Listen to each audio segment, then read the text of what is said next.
రాజధానిలో మంత్రి నారాయణ పర్యటన. క్వాంటమ్ కంప్యూటింగ్ భవన నిర్మాణ పనులను పరిశీలించిన నారాయణ జనవరిలో రాజధానిలో ప్రారంభం కానున్న క్వాంటమ్ కంప్యూటింగ్ సేవలు. నారాయణ మంత్రి అమరావతి నాలెడ్జ్ హబ్ గా తయారవుతుంది. క్వాంటమ్ కంప్యూటింగ్ త్వరలో అందుబాటులోకి వస్తుంది. జర్మన్ టెక్నాలజీతో క్వాంటమ్ తయారవుతుంది. డిసెంబర్ చివరి నాటికి క్వాంటమ్ బిల్డింగ్ సిద్ధమవుతుంది. హైదరాబాద్ లో ఐటీ హబ్ ఎలా ఉందో అమరావతిలో క్వాంటమ్ ఉండబోతుంది. చంద్రబాబు దూరదృష్టి వల్లే ప్రపంచవ్యాప్తంగా తెలుగు వారు ఐటీ రంగంలో దూసుకు వెళ్తున్నారు. అమరావతి క్యాపిటల్ సిటీ ఏదైతే ఉందో ఈ యొక్క క్యాపిటల్ సిటీని గౌరవ ముఖ్యమంత్రి గారు ఇది ఒక నాలెడ్జ్ హబ్గా ఈ రాష్ట్రంలో దీని ఒక నాలెడ్జ్ హబ్గా చేయాలని దీని వారు ఏ విధంగా అయితే తెలంగాణ హైదరాబాద్ నగరాన్ని ఐటీ హబ్గా చేశారో అదేవిధంగా చేయాలనే ఉద్దేశంతో క్వాంటమ్ వ్యాలీ క్వాంటమ్ కంప్యూటర్ని ఇక్కడ ఎస్టాబ్లిష్ చేసి దీని ఒక క్వాంటమ్ వ్యాలీగా దీన్ని నామకరణం చేయడం జరిగింది.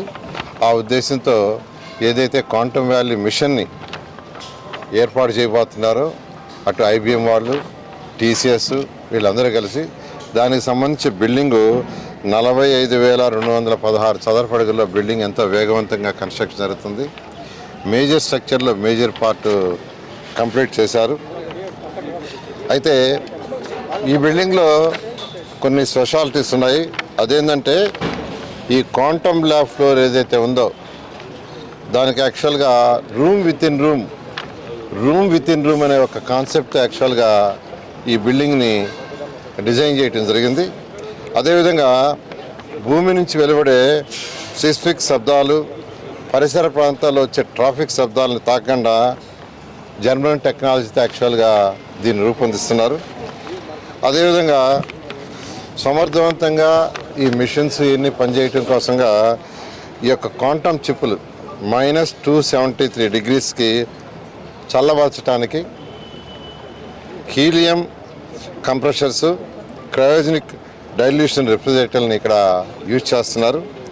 అదేవిధంగా ఎలక్ట్రిసిటీ నిరంతరంగా ఉండటం కోసంగా ఎటువంటి డిస్టర్బెన్స్ లేకుండా ఉండటం కోసంగా డ్యూయల్ యాక్టివ్ ఫీడర్లు, అంటే ఒక ఫీడ్ అయినా రెండో ఫీడ్ ఉంటుంది లైవ్లో, అలాంటి సిస్టమ్ తీసుకొచ్చారు. అదేవిధంగా గ్రిడ్ నుండి హార్మోనిక్, అంటే గ్రిడ్ నుంచి సౌండ్స్ వస్తుంటాయి మీకు అందరికీ తెలిసిన ఎలక్ట్రిక్ లైన్స్, ఆ సౌండ్స్ శబ్దాన్ని ఫిల్టర్ చేయడానికి K13 రేటెడ్ ఐసోలేషన్ ట్రాన్స్ఫార్మర్లు వాడుతున్నారు. అదేవిధంగా కార్బన్ ఉద్గంటాలను తగ్గించడానికి గ్రీన్ బిల్డింగ్ కాన్సెప్ట్ వాడుతున్నారు. ఈ విధంగా కొన్ని ప్రత్యేకలతో ఈ యొక్క క్వాంటమ్ వ్యాలీ బిల్డింగ్ కన్స్ట్రక్షన్ జరుగుతుంది. ఇది ఎంతో వేగవంతంగా జరుగుతుంది. దీన్ని డిసెంబర్ ఎండింగ్కి పూర్తి చేయాలనే ఒక దిశానిర్దేశం గౌరవ ముఖ్యమంత్రి గారు ఇచ్చారు.